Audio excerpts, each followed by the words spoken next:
Welcome back to the Clean My Space channel. My name is Melissa Maker and I am an accidental cleaning expert, which means I hate cleaning, but I love finding the most efficient and effective ways to get the job done right the first time so that you don't have to waste your time cleaning. And in this video, we're gonna talk about the freaky, fabulous world of soap scum because it is one of the most challenging flashpoints that people reach in the bathroom, and there are some very simple DIY ways that you can deal with it. Simple and inexpensive.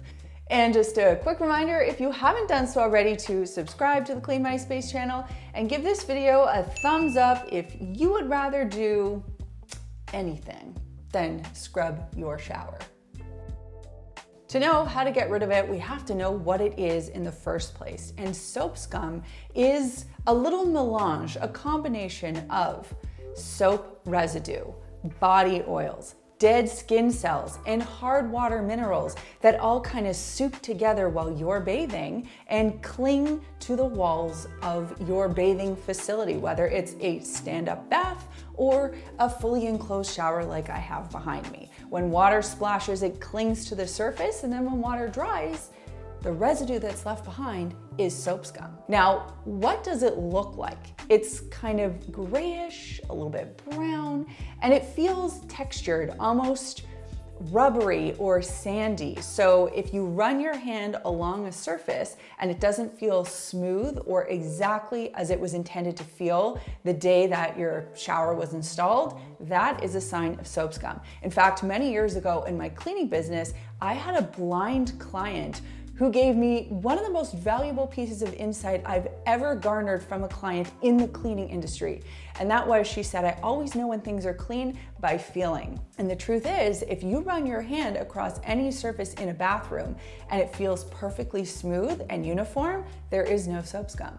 But without even looking, I can feel a tile or a piece of glass and I can tell immediately if there's soap scum. So it's a full sensory experience.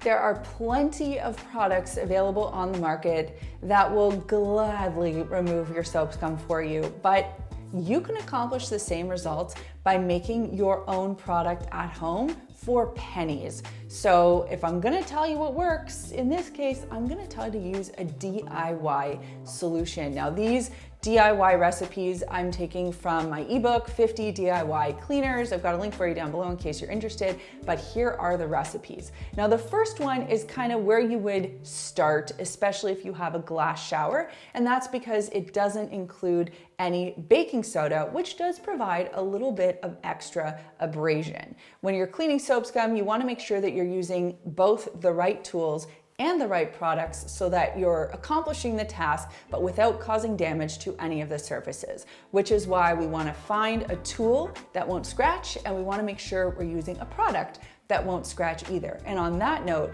you also wanna make sure that you're using a product that is safe for the surfaces. So in my case, I've got a glass shower and ceramic tiles. I can gladly use vinegar on that with no worries, but if I had a natural stone shower, I would not be using vinegar in that case because acid can ruin natural stone. The first recipe I'll share with you is the dish soap and vinegar soap scum buster. It's simply equal parts white vinegar and dish soap. You're gonna mix that together in a spray bottle and you will apply it to the surface. Again, both glass and tile. Now, I would recommend starting with the walls first, cleaning those, and then finishing with the floor, because if you spray everything at once, it's gonna be slippery because of that soap. So start from the top, work your way to the bottom.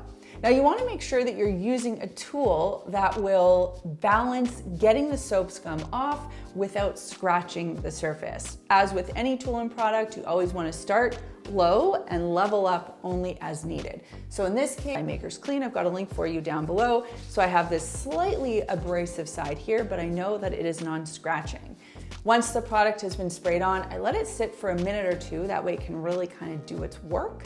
And once that's done, I'll start scrubbing using an S pattern with the scrubby side.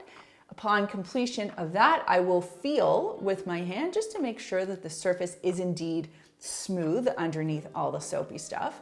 If and only if it is smooth and soap scum free, I will rinse. If not, I will continue to scrub or let the product sit for an additional couple of minutes and then reapproach it by scrubbing and then rinse. We only want to clean and rinse once, otherwise we're wasting our time. Depending on where you live, you might have hard water.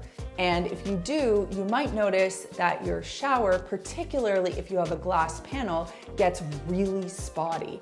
If that's the case, you can swap out your regular white vinegar for extra strength vinegar, which is anywhere from 6 to 10% acetic acid. You would want to make sure that you're gloving up and protecting your eyes and ventilating because that stuff is strong.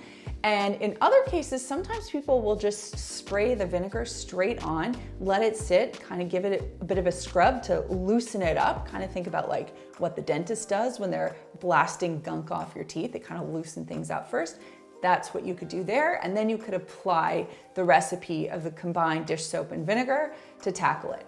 Now, if you wanted to level up, you could swap out your vinegar for baking soda, and you can create a soap scum removal paste. So you're just using equal parts baking soda and dish soap here. You're gonna get kind of like a drippy pudding. You're gonna apply it with your sponge using the S pattern, and you're gonna work again section by section. Let it sit for a minute or two, and then scrub and give it a good rinse. Now, of course, with glass, we always want to be careful when we're using abrasive products. So you might want to test this on a hidden area first. I'm always nervous about using baking soda on glass.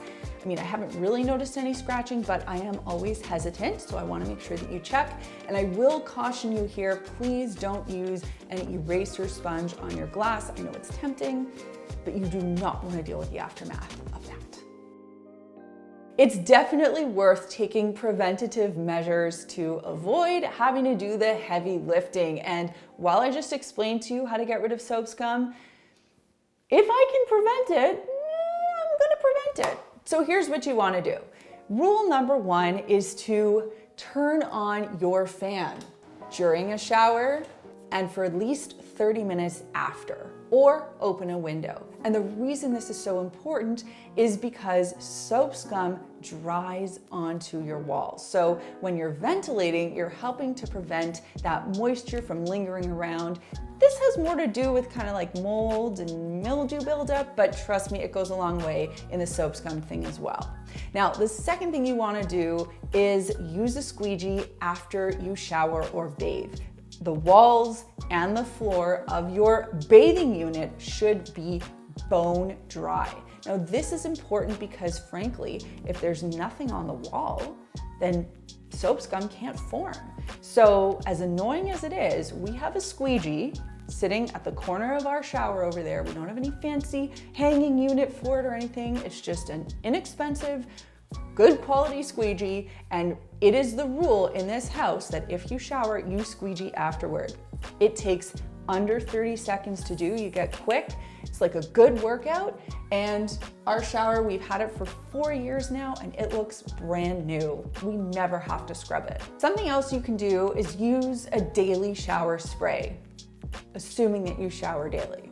Every other day shower spray?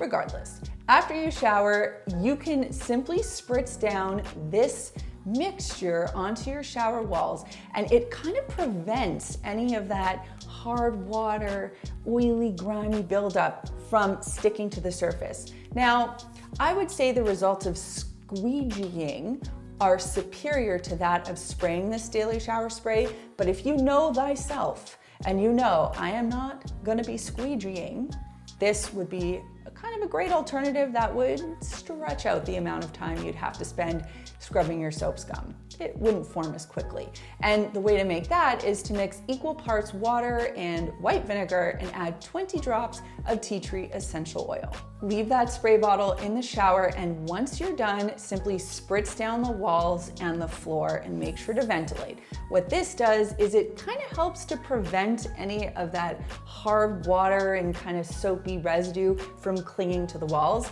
Like I said, It works okay, squeegeeing is better, but it's definitely worth a go. I'd love to know in the comments down below how frequently you clean your shower and if soap scum is a problem for you. For us, like I said, I mean, it could easily be a problem. We do have somewhat hard water, but because we are on top of that squeegee situation, the shower looks gleaming. Let me know your habit in the comments down below. If you thought cleaning a shower was exciting, you can check out our video on how to clean a tub over here, where I go through how to clean a tub like a pro.